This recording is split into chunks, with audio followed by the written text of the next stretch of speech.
Y ahora veremos por qué hepatitis E debe de ser considerada. Sin duda, no es una sorpresa para Constanza, para Arnoldo, para todos ellos que trabajan permanentemente con estos temas, pero quiero decirles que en México, al decir, bueno, pues esta hepatitis generalmente es autolimitada, es de jóvenes adultos, algunas mujeres embarazadas tienen riesgo y se nos acababa la historia. Le llamábamos epidémica o de transmisión enteral, incluso se acuerdan ustedes que se llegó a llamar no A, no B.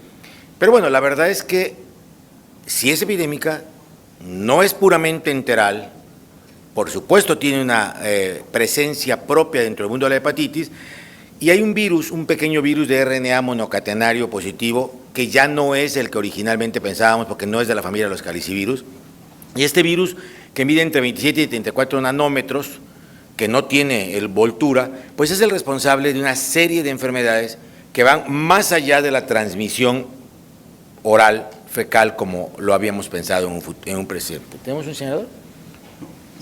No hay señalador, ¿verdad? Bien, la forma más común, sí, por supuesto, es contraer la infección por este virus a través de la ingesta de alimentos o de aguas contaminadas. Eso hacía que todos dijéramos, la A y la E se comen y si no se mueren, que son muy poquitos, pues les va a ir muy bien. Y se acabó las dos se acababan ahí. Sabemos que es de alta prevalencia en países en vías de desarrollo. Y cuando hablamos de, deficientes medidas higiénico-dietéticas, cuando hablamos de fecalismo al aire libre, que ya nos ha hecho ver bien Mariví, que ha disminuido y que ya no somos fosforescentes, pero que seguimos todavía teniendo mal manejo de desechos sanitarios, porque no todo es Guadalajara y la Ciudad de México, lamentablemente, y que los porcentajes bajos de drenaje y fosas sépticas adecuadas, incluso en zonas muy pipirisnay de la Ciudad de México, como es el mismo Pedregal, donde todo el mundo dice qué hermoso vivir en Pedregal, pero no hay drenaje, ni en el Club de Golf México, donde todos son fosas sépticas, pues aumentan los riesgos de estas enfermedades. De tal manera, pues, que si sumamos falta de higiene, más condiciones de salud general deficiente, más pobreza, no tiene nada que ver con México, por supuesto, tenemos un factor de riesgo para contraer la hepatitis C.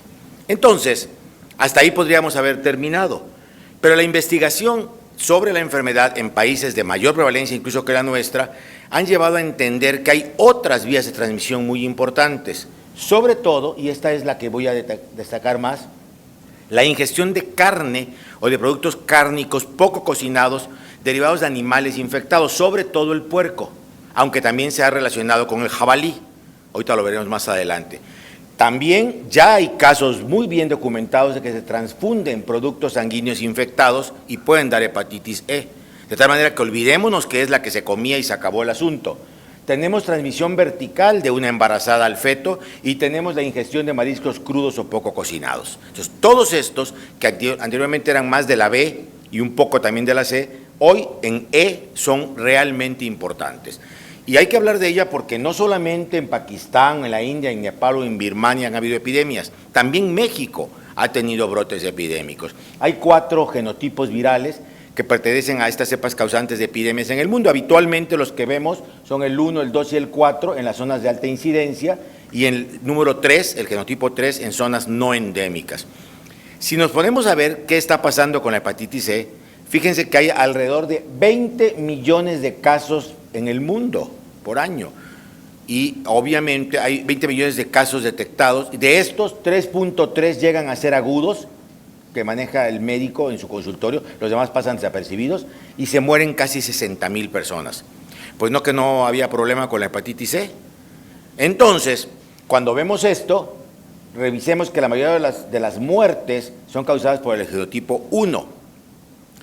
Las condiciones socioeconómicas, como ya dije, y las situaciones geopolíticas actuales son un factor de riesgo para preocuparnos otra vez por hepatitis C. Estamos moviendo mucha gente.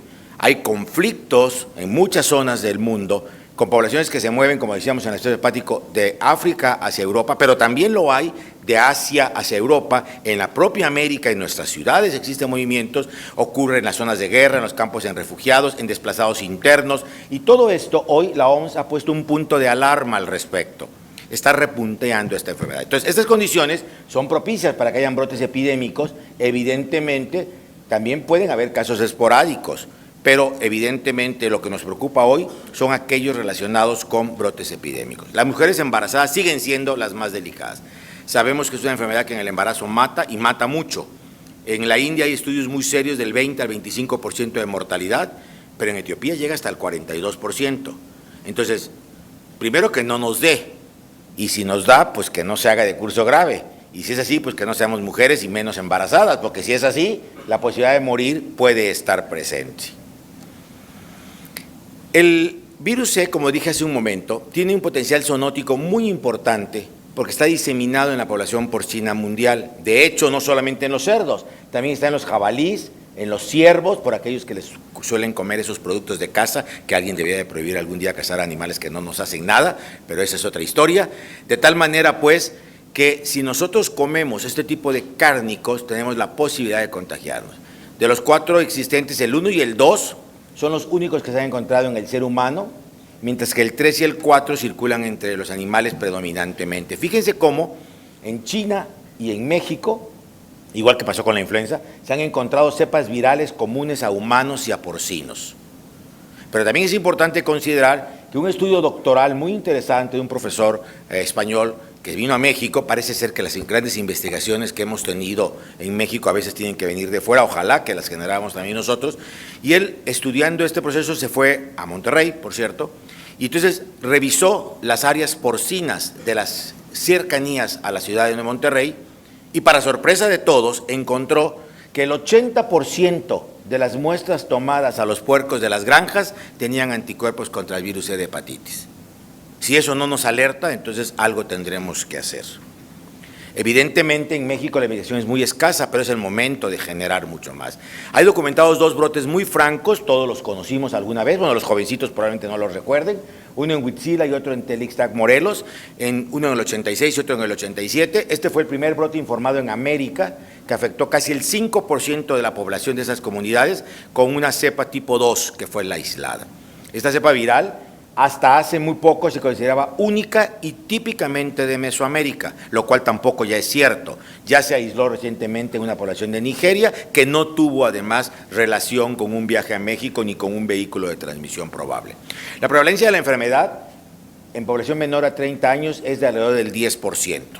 Existen otros estudios ya hechos en el país, algunos, por ejemplo, todos son aislados, son poblaciones específicas, pero por ejemplo hay uno en la frontera México-Texas, hay uno en Hidalgo, que Raúl Bernal, que se tuvo ya que retirar, lo hizo, uno más reciente en el estado de Durango, pero hay discrepancias importantes. Si se fijan, en el estado de Hidalgo, el estudio de Raúl Bernal encontró una prevalencia de 6.3, es mucho, es muy alta, 6.3 con un claro predominio en hombres mayores de 50 años. Cuando se hicieron los estudios de mujeres embarazadas, que son los que se hicieron en la frontera norte, en 2 poblaciones de la frontera norte, en 557 pacientes, se encontraron prevalencias que iban del 0.4 al 1.6. Parece un poco más apegado a la realidad. Entonces, ¿qué ha pasado?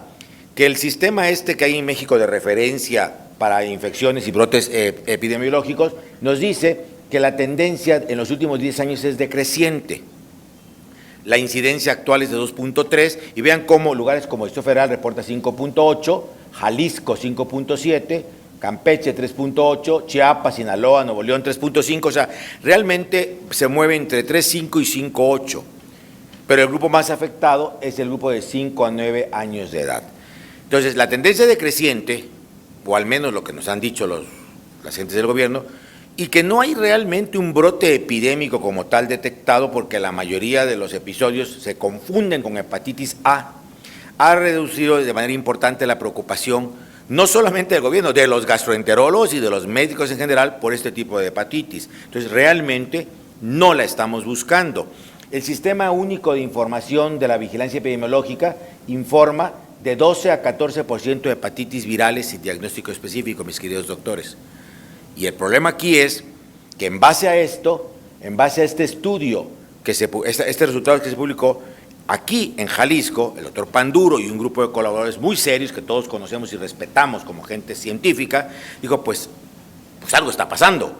Porque si a mí me dicen que del 12 al 40% a 14% de las hepatitis virales nadie sabe de qué son, si hay casos de infección crónica por virus E en los genotipos 3 y 4, sobre todo en inmunocomprometidos, sobre todo en receptores de trasplantes y en pacientes que hoy estamos tratando con inmunosupresores, pues entonces algo está sucediendo en nuestro país.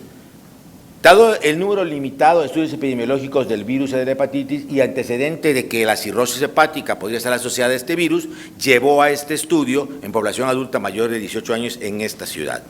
Y pues lo que se encontró fue muy interesante. Volvemos a prender puntos de alarma. Es un estudio piloto en que se detectó una prevalencia de anticuerpos contra el virus E del 10% en controles, pero ojo, 26% en cirróticos sin diagnóstico. Aquellos que decíamos, pues creo que es criptogénico, o de causa no identificada, o no les buscan hepatitis C, y sucede que la hepatitis C está en el 26% de ellos.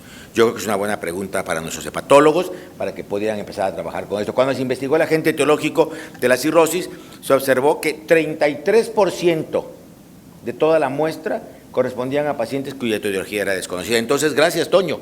Creo que ya tenemos que empezar a pensar más en hepatitis C, porque a pesar de que es un número limitado de casos analizados, esta información nos abre la gran puerta, así como hablábamos de otros virus capaces de producir hepatitis, cirrosis más que decir, hoy tenemos uno que parece que está encaminado, más allá del B y del C, que lo hemos estudiado mucho, habrá que poner un foco en el E. El diagnóstico todavía es por exclusión, aún en este país no hay como tal serología para E, hacemos ABC y si no es, pues decimos que es E.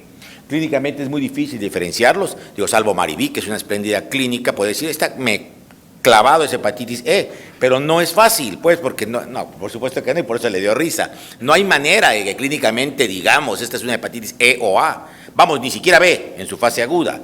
Evidentemente, a pesar de esto, muchas veces se presenta como enfermedad nictérica para acabarla de amolar, entonces habrá que hacer un diagnóstico definitivo. Y esto se hace basado en la detección en sangre de anticuerpos IgM específicos y, bueno, esa prueba puede ser suficiente en zonas donde la enfermedad es frecuente. Otra prueba importante que tendríamos que empezar a utilizarla es la prueba de la reacción en cadena de la polimerasa con retrotranscriptasa, que detecta el RNA del virus en la sangre y también en las heces, que eso es lo importante, pero claro, necesitaríamos laboratorios especializados, ya empieza a verlos, cada vez hay un poco más en nuestro país, hay países que lo tienen como de rutina, especialmente es necesaria esta prueba en zonas donde la hepatitis C es infrecuente y además hay casos de infección crónica. Se ha desarrollado una prueba para detectar antígenos del virus en el suero, pero todavía no está muy clara que vaya a servir. No existe ningún tratamiento específico, ese es el otro problema. La hepatitis aguda, como cualquier otra, no la modificamos mucho. Sin embargo, en inmunocomprometidos sí hemos visto que la ribavirina podría beneficiarlos un poco. Algunas situaciones muy específicas también se utiliza con éxito el interferón. Habitualmente no lo usamos. Es hospitalización solamente cuando son pacientes que hacen cursos fulminantes o en pacientes embarazadas muy sintomáticas, aunque no estén graves, para vigilancia. La prevención sigue siendo la medida más importante a nivel poblacional y a nivel individual. Y no me detengo porque todos sabemos lo que tendríamos que estar haciendo, mejorar la calidad del agua, el suministro, el lavado de manos, que por cierto sigue siendo la principal causa de infección nosocomial. Yo creo que también tendrá que ver un poco con las infecciones en la cirrosis de las que nos habló hace un momento el doctor Toño, porque pues hacemos hasta técnicas de paracentesis sin recordar los mecanismos de aislamiento del paciente. En fin, todas las prácticas recomendadas por la OMS para garantizar inocuidad en nuestras manos, en nuestros alimentos, sería lo ideal. En el 2011 se hizo una vacuna por vez primera en China, es una vacuna recombinante, no está aprobada para uso mundial, hay muy poca información todavía sobre su seguridad, su inmunogenia y su eficacia, de tal manera que no es el momento de empezar a aplicar la vacuna contra la E. De hecho, ellos decían que debía de hacerse en pacientes que viajan, en pacientes que... No, la verdad es que no hay ningún documento que justifique ni en menores de 16 años, ni en embarazadas, ni en pacientes hepáticos crónicos, ni en los trasplantados, ni en los que vayan a viajar, la aplicación de una vacuna que hoy aún no tenemos la capacidad de decidir qué tan buena podrá ser y qué tan peligrosa podría ser. Entonces, cuando hablamos del panorama de la hepatitis E en México, ante la pregunta de Toño de que si debemos preocuparnos, pues la respuesta primera sería no. Y no, porque lo que debemos hacer es ocuparnos, porque hoy el problema está aquí. Ya dejemos de preocuparnos y trabajemos en hepatitis E. Muchas gracias.